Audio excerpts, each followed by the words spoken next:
Hola, mis estimados hermanos y hermanas. Gracias por estar aquí una semana más para escucharme acerca de las clases semanales de Ven, Sígueme, las clases dominicales.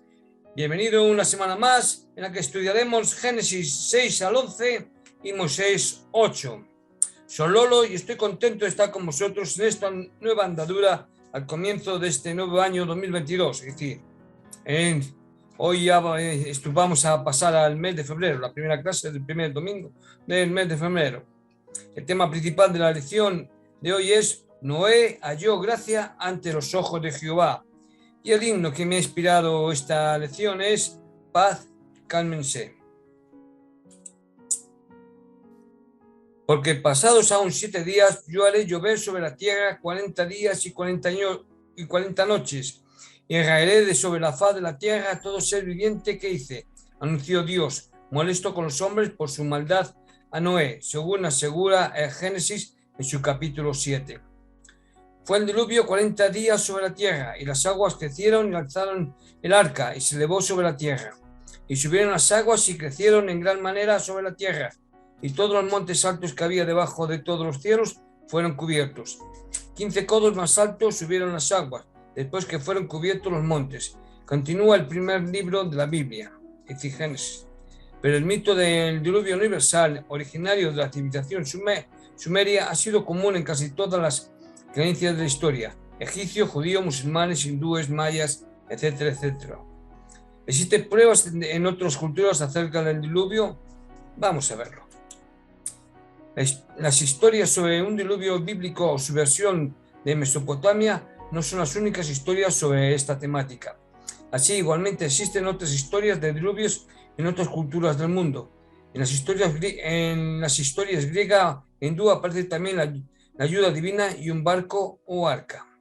Estas historias son las siguientes. China, la gran inundación de Gunju, también conocida como el mito Gunju. Fue una gran inundación que se prolongó durante al menos 2 generaciones, lo cual originó grandes migraciones, entre otros desastres como tormentas y hambrunas. La gente abandonó sus hogares para vivir en la parte alta de las montañas. Según las fuentes mitológicas e históricas, se fecha tradicionalmente en el 3er milenio a.C., durante el reinado del emperador Yao. Se han fechado en el año 1920 a.C. evidencias arqueológicas de un gran diluvio que destruyó el yacimiento de La Gía, en las partes altas de la gran garganta del río Amarillo. La fecha de datación es poco antes de la aparición de la cultura de Erlington en el valle medio del río Amarillo y de la cultura de Yuezhi en Shandong, tras el declive de la cultura de Longshan en la llanura del norte de China. Los autores sugieren que esta inundación podría haber sido la base para el mito posterior y haber contribuido a la transición de culturas. Coinciden además que la temporalización es una evidencia más para la identificación de la dinastía Xia con la cultura de Erlington. Hindú. En las escrituras védicas de la India encontramos a un rey llamado Swayambhuva Manu, que fue avisado del diluvio por una encarnación de Vishnu en forma de un gigantesco pez, Matsya Avatar. Matsya arrastró el barco de Manu y lo salvó de la destrucción. El diluvio hindú fue mucho más devastador, ya que el agua no provenía de las nubes de este planeta, sino que se trataba de una creciente del océano que se encuentra en el fondo del universo. Griega. La mitología griega relata la historia de un gran diluvio producido por Zeus, quien había decidido poner fin a la existencia humana por haber aceptado el fuego que Prometeo había robado del monte Olimpo. Deucalión y su esposa Pirra fueron los únicos supervivientes. Prometeo le dijo a su hijo Deucalión que construyese una embarcación en la cual dispusieron todo lo necesario y así sobrevivieron. El mito menciona que el diluvio fue ocasionado por el viento austro del sur. Solo se dio salida al austro, al cual se precipitó a la tierra cargado de lluvia. Al terminar el diluvio, una vez que se secó la tierra y las aguas retrocedieron al mar, el arca de Deucalión se posó sobre el monte Parnaso, en donde estaba el oráculo de Temis. Deucalión y Pirra entraron en el templo para que el oráculo les dijera qué debían hacer para volver a poblar la tierra. Y la diosa solo les dijo: vuélvanse hacia atrás y arrojen los huesos de su madre. Deucalión y su mujer adivinaron que el oráculo se refería a las rocas. De esa forma, las piedras arrojadas por Deucalión se convirtieron en hombres y las arrojadas por tierra en mujeres. Islámica. El Corán también menciona un diluvio como una lluvia torrencial enviada al pueblo de Noé, como castigo. La razón fue que el pueblo de Nuh practicaba el politeísmo, dando culto a varios dioses como Wan, Suwa, Yangu, Chaut y Nar. El propio Noé le pide a Alá que no deje con vida a ningún infiel. El arca se la menciona como embarcación o nave. Alá abre la puerta del cielo y hace emanar fuentes en la tierra. Una escena muy semejante a la de Génesis 7:11, aunque uno de los detalles que diferencia a ambos relatos es que mientras el Génesis cuenta que la mujer de Noé entró con él en el arca y se salvó, en el Corán se dice que no se salvó, pues traicionó a Nuh, a quien Alá consideraba siervo justo, y que por eso Alá la consideró ejemplo para los infieles. Alá da la orden de inicio de la inundación y le dice a Noé que meta a su familia en la nave sobre aquel cuya suerte ya ha sido echada. También uno de los hijos de Noé se resiste a subir a la nave argumentando que podrá refugiarse en una montaña, pero termina ahogándose. Cuando la tierra tragó el agua y el cielo escampó, la embarcación se posó en el Gudi, lo que en Génesis se llama los montes de Ararat. Entonces Alá suscitó otra generación. En América, Chicha o Muisha, el alma de los hombres se vio invadida por la codicia, la ambición, el egoísmo, el hambre y la sed de poder para doblegar a sus semejantes y así concentrar en pocas manos todas las riquezas. La lucha despiadada entre unos y otros comenzó a crecer con los días y los meses, a tal punto que se fue generando un clima de violencia entre hermanos, con lo cual las sabias prédicas de Bochica se fueron olvidando. Entonces Chichacún, dios del bien y el mal, tiñó inicialmente los cielos con nubarrones negros. Luego hizo retumbar relámpagos y truenos que llenaban de susto a los habitantes de la comarca. Cuando los indígenas se vieron cautivos de la tormenta, decidieron no salir de sus chozas. Entonces una llovizna monótona como letanías de agua empezó a encejecer al horizonte. Esta llovizna se transformó en lluvia franca que desembocó en un torrente interminable de aguas borrascosas que empezó con inundar la sabana. A los pocos días se había precipitado un violento aguacero acompañado de rayos y truenos incesantes. La furia de Chichacún se sentía por los 4 puntos cardinales. Hacía mucho tiempo que Bochica había desaparecido del panorama. Los ríos y las lagunas del antiplano comenzaron a desbordarse y el volumen del agua a ascender amenazadoramente. En pocas semanas el diluvio había arrastrado viviendas, árboles, cultivos y animales. La fuerza del agua los empujaba hacia los cerros orientales. Los hombres y las mujeres alcanzaron a huir con sus hijos cargados y algunas pertenencias hasta las cimas de algunos montes, mientras imploraban a los cielos el perdón por sus desmanes y debilidades. Millares de criaturas temblorosas tomadas de las manos, asustadas y arrepentidas, contemplaban desde las cumbres de las montañas que rodeaban la sabana el enorme lago que minuto a minuto crecía bajo el cielo ennegrecido por la tormenta. En coro unánime rogaban a los dioses que cesaran la borrasca. De un momento a otro vislumbraron un rayo de luz en el horizonte. La figura inconfundible de Bochica, con su túnica, cabellera y barbas blancas, apareció sosteniendo en su mano derecha una vara que blandía hacia el cielo. Al instante la lluvia cesó, los truenos se callaron, el cielo se despejó y se fue tornando azul. Bochica se dirigió hacia una inmensa roca junto a la cima del cerro y mientras balbuceaba algunas palabras, tocaba las enormes piedras con su cayado en medio del silencio abrumador de la comunidad. La colosal roca, al contacto con la vara de Bochica, se fue abriendo por la mitad hasta formar un estrépito ensordecedor. Enseguida fueron cayendo al lado opuesto del lago millares de piedras hasta formar un gigantesco orificio que conducía a un abismo. Las aguas de inmediato se precipitaron hacia el infinito como si fueran un potro de aguas negras salpicadas de rugidos y espumas. La sabana volvió a ser la de antes, ahora más verde y más fresca. Por el oriente renació el sol vigoroso y dorado, y las gentes comenzaron a gritar y a saltar, dando muestras de alegría y gratitud. Bochica les hizo una señal con el cayado, indicándoles la meditación entre los terrestres y los dioses. Como prueba de ello apareció en el horizonte el arco iris. Por el abismo salvador brotó lo que hoy conocemos como el salto de Tequendama. Los muiscas volvieron a sus labores y sus actividades normales, despojados de maldades y de codicia, preparados en su interior para enfrentar más adelante otras tormentas invasoras. Mapuche.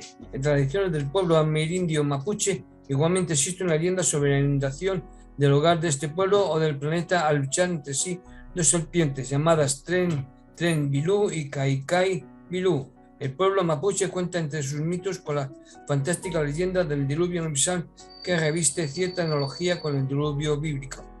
Encarna la leyenda dos serpientes, la llamada Tren Bilú, protectora de los hombres, y Kai Bilú, enemiga del género humano.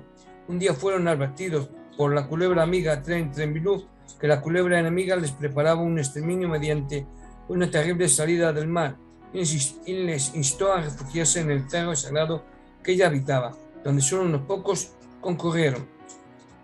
Producida la inundación, a medida que las aguas subían, Tren Bilú elevaba el cerro hasta acercarse al sol. Los refugiados se salvaron y los que fueron alcanzados por las aguas quedaron convertidos en peces, cetáceos y rocas. Así fue como se salvó la humanidad al bajar estos pocos hombres del cerro en el que se habían refugiado. La cultura maya. Para los quichés, por ejemplo, la inundación fue producida por Uxcax, corazón del cielo, o Juracay, madre y padre de los dioses, a fin de destruir a la raza de hombres de madera. Fray Bartolomé de las Casas se refiere también que entre los quechí de Verapaz había noticias de un diluvio y del fin del mundo, y llamanle Buti, que significa diluvio de muchas aguas y quiere decir juicio. Y así creen que está por venir otro Buti, que es otro diluvio y juicio, no de agua sino de fuego, el cual dicen que ha de ser el fin del mundo, en el cual han de reñir todas las criaturas. Semejante al anterior es un pasaje contenido en la redacción de la ciudad de Mérida, mismo que confirma la creencia en diluvios sucesivos de aguas y fuego, como también en un caimán que simboliza la inundación en la tierra. En la obra Historia de la América Central de Enrique Gómez Carrillo de 1906, donde el autor recopila documentos de la conquista de la colonia, principalmente del fray Francisco Jiménez, se describe cómo, a la llegada de los primeros misioneros cristianos, encontraron paralelos en los temas de la Torre de Babel, las tribus perdidas, la caída de Lucifer, los viajes de evangelización de los apóstoles y, por supuesto, el diluvio universal. En un fragmento se describe de cómo el cacique de Nicaragua, sosteniendo un diálogo con Gil Gómez de Ávila, preguntó si ellos en sus historias también tenían noticias del diluvio que había destruido el mundo antiguo.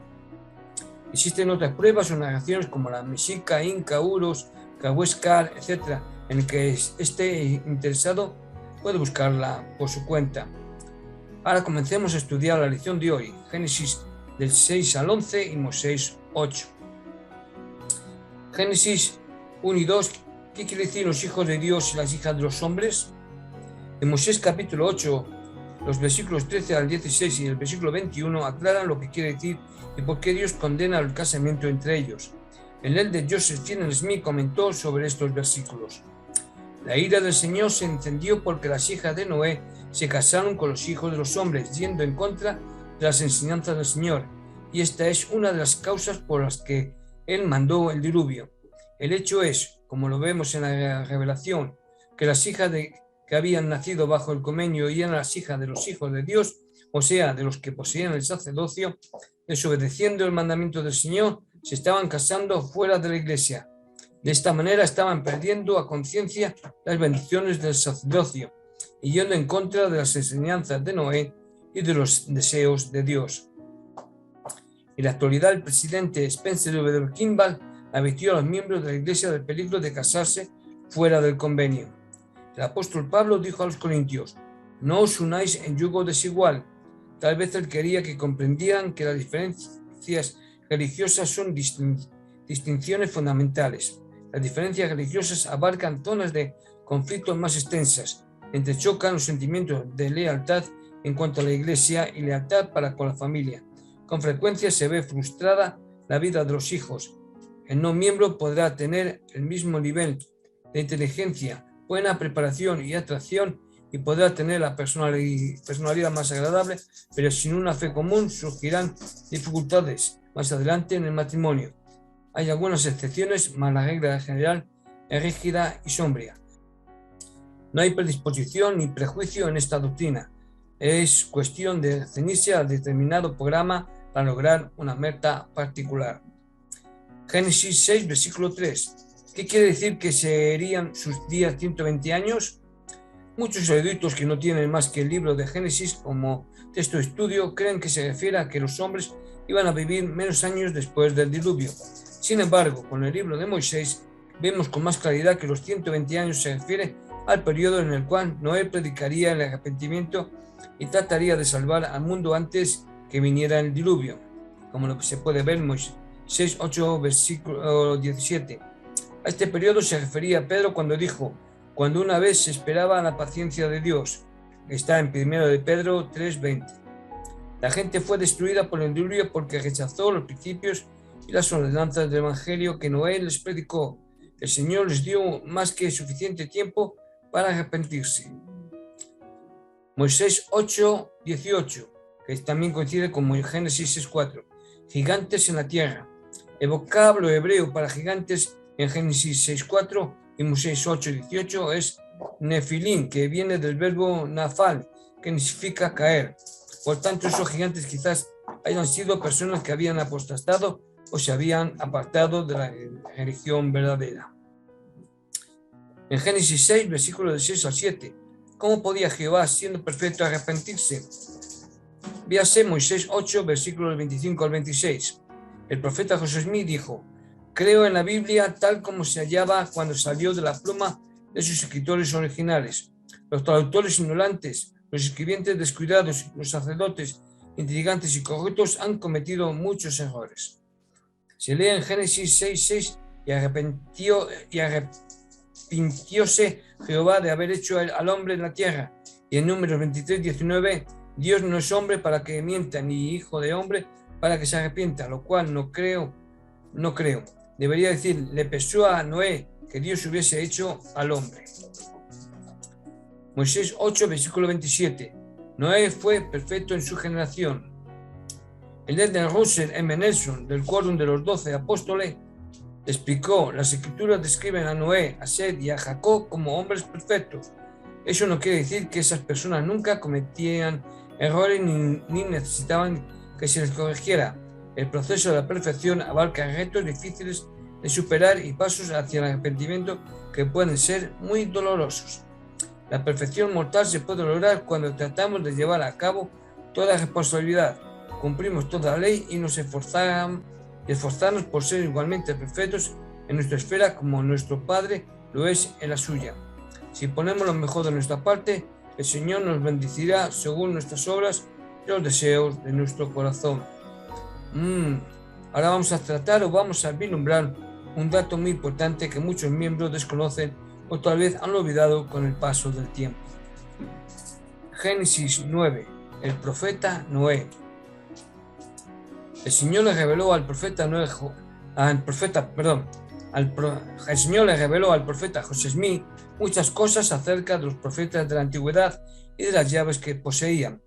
En un discurso acerca del sacerdocio que dio el 2 de julio de 1839, el profeta dijo lo que el Señor le había revelado sobre la misión de los profetas y videntes de la antigüedad. Entre otras cosas, dijo lo siguiente: Noé, que es Gabriel, sigue a Adán en la autoridad del sacerdocio. Dios confirió este oficio a Adán, que fue el padre de todo ser viviente en sus días, y a él le fue dado el dominio. Estos hombres tuvieron las llaves primeramente en la tierra y luego en los cielos. Lucas relata la aparición del ángel Gabriel a Zacarías para informarle que su esposa daría a luz un hijo. También se le apareció a María y le anunció el nacimiento de nuestro Salvador y Señor. Gabriel es Noé, de acuerdo con esta revelación. la revelación que recibió el profeta José Smith en agosto de 1830, se dice que fue Elías quien se le apareció a Zacarías para anunciarle el nacimiento de Juan el Bautista, como se ve en Doctrinas y Convenios 27, versículos 6 al 7. Este Elías era el mismo que poseía las llaves de la dispensación de Abraham y que se le apareció al profeta José Smith y a Oliverio Calderi el 3 de abril de 1836 en el templo de Kirla, y el cual restauró las llaves de la dispensación de Abraham, como se puede ver en Doctrinas y Convenios 112, 128, versículos 20 al 21. De estos pasajes de escritura sacamos en conclusión que Noé es Gabriel y que se le apareció al profeta José Smith en su llamamiento de Elías y restauró las llaves de la dispensación en la cual el Señor hizo un convenio con Abraham y su posteridad sobre la tierra. La palabra Elías quiere decir precursor. Noé, Elías el profeta, Juan el Bautista y Juan el Revelador han recibido también el título de Elías en las Escrituras, como se puede ver en Doctrinas y Convenios 77, versículos 9 y 14. En resumen, José Smith reveló que Gabriel es Noé. Lucas declaró que el ángel Gabriel se le apareció a Zacarías y a María, y el Señor declaró que Elías se le apareció a Zacarías y a José Smith. Por lo tanto, Elías es Noé. Génesis 6:10. Por lo general, siempre que se mencionan los hijos de Noé, se mencionan en el orden que aparecen en Génesis: Set, Cam, Jafet. No obstante, el libro de Moisés dice que Jafet fue el que nació primero, y le siguieron Set y Cam, como se puede ver en Moisés 8:12. Génesis 6, versículos del 14 al 16. ¿Cómo era el arca? La palabra hebrea de la que se tradujo arca quiere decir caja o baúl. Solamente aparece más adelante en la Biblia cuando se habla del canasto impermeable en el cual se encontró a Moisés flotando en el agua del Nilo. Una similitud bastante interesante. El arca era grande, diseñada no para navegar, sino para flotar. No hubo ningún problema para lanzarla al agua. Si decimos que un codo mide 42 centímetros, entonces el arca medía 137 por 23 por 14 metros. Génesis 6:16. Una ventana harás. En Génesis 6:16, la palabra ventana se tradujo del hebreo tesojar. Algunos rabinos creían que esa palabra hacía alusión a una piedra preciosa que brillaba dentro del arca, al pie de página. Comparen eso con la experiencia de los jareditas, quienes más tarde cruzaron el océano con barcos iluminados por piedras que brillaban en la oscuridad, como se ve en Éter 2, 23, 24, 3, 4, 6, 2, 3. Génesis 7, 7. ¿Se salvó alguna otra persona además de los que entraron al arca? Buena pregunta. Durante los primeros 2200 años de la historia de la tierra, desde la caída de Adán hasta el ministerio de Melquisedec, no era raro que el Señor trasladara a los cielos a los miembros fieles de la Iglesia sin que pasaran por la experiencia de la muerte. Desde ese entonces han ocurrido traslaciones siempre que una obra especial lo requiera. Matusalén, el hijo de Enoc, no fue trasladado junto con la ciudad de Enoc, a fin de que se cumplieran los convenios que el Señor había hecho con Enoc, porque él verdaderamente hizo convenios con Enoc de que Noé procedería del fruto de sus lomos. Pareciera que casi todos los miembros fieles de la Iglesia fueron trasladados al cielo durante el periodo de casi 700 años que transcurrió entre la traslación de la ciudad de Enoc hasta el diluvio, porque el Espíritu Santo cayó sobre muchos y fueron arrebatados hasta Sion por los poderes del cielo, como se ve en Moisés 7:27, de que ya lo hemos visto esto. Génesis 7, versículos 19 al 20. El bautismo de la tierra por agua y por fuego. El diluvio, como el bautismo, se representó un nuevo comienzo para la tierra. En el de Josh A. Wissoe, del cual uno de los 12 apóstoles enseñó. Los santos últimos días consideran la tierra como un organismo vivo que gloriosamente está cumpliendo la medida de su creación. Consideran el diluvio como el bautismo de la tierra, que simboliza la purificación de las impurezas del pasado y el comienzo de una nueva vida. Acerca de que el diluvio fue un bautismo para la tierra, Osoplan dijo: la primera ordenanza que recibió la tierra para su purificación fue la de inmersión en agua. Fue sumergida y todas las cosas malas que vivían sobre ella desaparecieron. Al emerger de las aguas como un niño recién nacido, era inocente, emergió a una vida renovada. Nació por segunda vez del vientre de las grandes aguas, un nuevo mundo formado por las ruinas del viejo mundo y revestido con toda la inocencia de su primera creación. La tierra, en su condición presente, no es una habitación adecuada para los santos, pero obedece las leyes de su creación. Ha sido bautizada con agua y será bautizada con fuego, y con el Espíritu Santo, y más adelante será preparada para que sobre ella puedan vivir los fieles. Bien, aquí permíteme hacer un paréntesis para recordaros que esta página no se puede, este canal, perdón, quiero decir, no se puede mantener sin donativos. Os ruego que os acordéis de que abajo en la descripción está el enlace para que podáis hacerlo. Venga, muchas gracias. Continuamos. Génesis 8, versículo 4. ¿Dónde desembarcó Noé? Debemos recordar que el jardín de Edén se encontraba en lo que ahora se conoce como el continente americano. A pesar de que no sabemos cuánto se había extendido la población desde ese punto geográfico en los 1600 años que pasaron entre la caída de Adán y el diluvio, es probable que Noé y su familia todavía vivieran por esas inmediaciones. La Biblia dice que el arca quedó en el monte Ararat, pero no se especifica dónde quedaba este punto geográfico.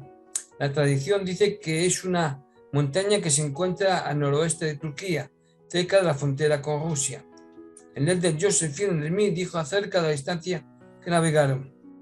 Leemos en la Biblia que en el día 17 del segundo mes fueron rotas todas las fuentes del abismo, y que la lluvia duró 40 días. El arca se detuvo el día 17 del séptimo mes, por lo tanto el viaje duró 5 meses, desde que empezó a flotar hasta que el Señor la hizo llegar a su destino. Sin duda alguna, una gran distancia separaba estos dos puntos.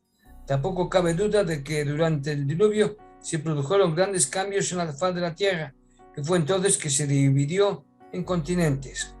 Los ríos que se mencionan en Génesis son los que existían en el jardín de Edén, muchos antes que la tierra se dividiera en continentes e islas.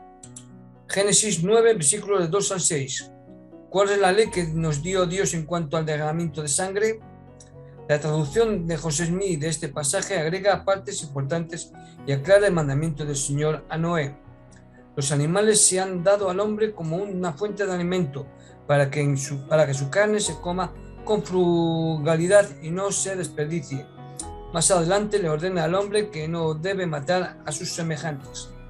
Esta explicación más amplia acerca del derramamiento de la sangre de los animales corrobora lo que está escrito en Doctrinas y Convenios 49, versículos 18 al 21, donde dice que los animales pueden usarse como alimentos, pero concluye con esta advertencia: ay de aquel que vierte sangre o desperdicia carne no teniendo necesidad. El presidente Spencer W. Kimball dio un discurso en una de las reuniones generales del sacerdocio sobre la imprudencia de matar animales por gusto. Génesis 9, versículo 9. Yo establezco mi convenio con vosotros. Hubo algo más en el convenio que Dios hizo con Noé que la promesa de no inundar otra vez la tierra. La traducción de José Smith nos ayuda a entender que Dios estaba renovando el mismo convenio que él había hecho con Enoc. Este convenio consistía en que cuando la posteridad de Noé obedeciera a todos los mandamientos de Dios, los cielos y la tierra se regocijarían y la ciudad de Enoc, Sión, volvería a estar otra vez sobre la tierra. En Génesis 9, versículos 17 al 25, traducido por José Smith, el Señor dice que el arco iris es un símbolo del convenio que hizo con Enoc de que nunca más habría un diluvio para destruir toda la vida. Más adelante declara que en el futuro la unidad de Enoc se unirá con Sión en la Nueva Jerusalén. El Señor ha puesto el arco en las nubes, es decir, el arco iris, por señal de que mientras se pueda ver, habrá siembra y cosecha, verano e invierno, mas cuando desaparezca, hay de esa generación, pues aquí el fin vendrá rápidamente. He preguntado al Señor acerca de su venida, y mientras preguntaba, el Señor me dio una señal y dijo: En los días de Noé puso un arco iris en los cielos como señal de que en cualquier año que se viera el arco iris, el Señor no vendría, sino que habría siembra y siega durante ese año. Mas cuando viereis retirar el arco iris, será por señal de que habrá hambre, pestilencia y grande aflicción entre las naciones, y que la venida del Mesías no está muy lejos. Ahora vamos a hablar acerca de otros personajes que se mencionan en Génesis. Génesis 9, 18, 27. Maldito sea Canaán, siervo, será. Nuestra comprensión de los sucesos en Génesis 9, 18, 27 es limitada, aunque sabemos que los hechos de Can fueron deliberados y las consecuencias fueron graves. Algunos han utilizado de forma incorrecta la maldición que Noé declaró a su nieto Canaán, registrada en Génesis 9, 25, 27, para justificar la esclavitud, en particular de la gente de ascendencia negroafricana. Sin embargo, desde el comienzo de la restauración, el Señor ha enseñado que no es justo que un hombre sea esclavo de otro, como se ve en Doctrina y Acción Convenio 101, 79. Cualquier teoría que sugiriese en el pasado que la piel negra es una maldición o una señal de indignidad en la vida preterrenal, o que las relaciones entre razas son un pecado, o que la gente de cualquier raza o grupo étnico es inferior a otra, no es doctrina verdadera. Hoy en día los líderes de la Iglesia condenan rotundamente todo racismo, pasado y presente, en cualquiera de sus formas. Génesis 10, 8, 9. ¿Qué clase de hombre fue el fundador de Babilonia? En Génesis 10, 9 dice que Nimrod era un vigoroso cazador delante de Jehová. Sin embargo, la traducción de José Smith dice que era un vigoroso cazador sobre la tierra. Un erudito dijo lo siguiente acerca de Nimrod: a pesar de que las palabras de la Biblia no lo aseguran, es muy posible que haya sido un hombre muy malo. El nombre Nimrod viene de la palabra Marad, que quiere decir se rebeló. Y en Primera de Crónicas 10 del Talmud, una traducción judía muy antigua de las Escrituras, dice que Nimrod se transformó en un hombre poderoso en el pecado, un asesino de seres inocentes y un rebelde ante el Señor. El Targum de Jerusalén dice: él era poderoso en la caza y en el pecado ante Dios, porque era un cazador de los hijos de los hombres, envolviéndolos con sus palabras. Y les decía: apartaos de la religión de Sem y acercaos a las instituciones de Nimrod. El Targum de Jonathan ben Uzziel dice: desde la fundación del mundo nunca se había encontrado a alguien como Nimrod, poderoso en la caza y en su rebelión contra el Señor. En el antiguo idioma siríaco se llama un gigante guerrero. La palabra Teshayid, que hemos traducido como cazador, significa presa y se aplica en las Escrituras a la expresión cazador de hombres, por medio de la persecución, la opresión y la tiranía. Es posible entonces que Nimrod, después de haber adquirido poder, lo usó para tiranizar y oprimir, y por medio de la violencia fundó lo que se conoce como el primer reinado sobre la faz de la tierra. Vemos así que más o menos en la misma época Melquisedec estableció Sion, siguiendo el modelo de la Sion de Nod, el prototipo de la ciudad verdadera de Dios, la más libre de todas las sociedades, y Nimrod estableció Babilonia, la cual llegó a ser el prototipo del reinado de Satanás, el polo opuesto a Sion. Génesis 10, 25. Se dividió la tierra en los días de Peleg. La división de la tierra no fue algo que llevaron a cabo sus habitantes, las diferentes tribus y pueblos, sino que fue una división física de la tierra en continentes, creándose así los hemisferios oriental y occidental. Si se mira un mapa del mundo, se puede ver que la configuración de la costa oriental de América y la costa occidental de Europa y África dan la impresión de que en una época estuvieron unidas. Por supuesto, ha habido muchos cambios en la superficie de la tierra desde el comienzo. Se nos informa que por medio de la revelación que vendrá el momento en que la tierra va a sufrir otros cambios y volverá a estar como en el principio, toda en el mismo lugar. En Doctrina y Convenio esto se expresa con toda claridad. Génesis 11, 1 y 9, la Torre de Babel. Además de darnos una explicación de que existen tantos idiomas en la tierra, este relato de la Torre de Babel nos muestra con qué facilidad el hombre se olvidó de lo que se le enseñó el diluvio y se apartó otra vez de Dios. Según el libro de Mormón, pareciera que la infusión de la lengua no ocurrió en un instante, sino que llevó un periodo indeterminado de tiempo. Jareb le pidió a su hermano que se dirigiera a Dios y le solicitara que no cambiara el lenguaje de ellos, y el Señor les concedió el pedido. Después Jareb le pidió a su hermano que le rogara al Señor que el idioma de sus amigos también siguiera siendo el mismo que el de ellos. También se les otorgó este pedido, como se ve en Éter 1, 33 al 38. Esto nos hace pensar que la confusión de las lenguas no ocurrió en un instante. Génesis 11, del 10 al 26. Esta cronología de los patriarcas nos enseña varias cosas. Por ejemplo, Sem vivió tantos años que fue contemporáneo de las 10 generaciones siguientes. En otras palabras, todavía vivía cuando Abraham, Isaac y Jacob nacieron. Esta es una de las razones por las cuales algunos piensan que Sem y Melquisedec eran la misma persona. Muchos eruditos piensan que el nombre de los hebreos viene de su antepasado Eber, así como los descendientes de Sem se llamaban semitas y los de Canaán se llamaban cananeos. Génesis 11, 31. En este versículo pareciera que Tare fue el que sacó a toda su familia de la tierra de Ur para llevarla a la tierra de Canaán. En los versículos 3 al 5 del capítulo 2 de Abraham, sin embargo, se da por sentado que Abraham, bajo la guía del Señor, era el líder del grupo. Bien, mis estimados hermanos y hermanas, hasta aquí la lección de hoy. Pero antes quiero mencionar la teoría de un hombre que yo considero que está bien basada y fundada. El hombre se llama Claude Godard, y en la descripción dejaré el enlace del vídeo en el cual podéis ver porque en él explica la teoría de cuántos animales entraron en el arca. Porque muchos creen que fue, para haceros una idea de qué razas o qué tipo de animales entraron en ella.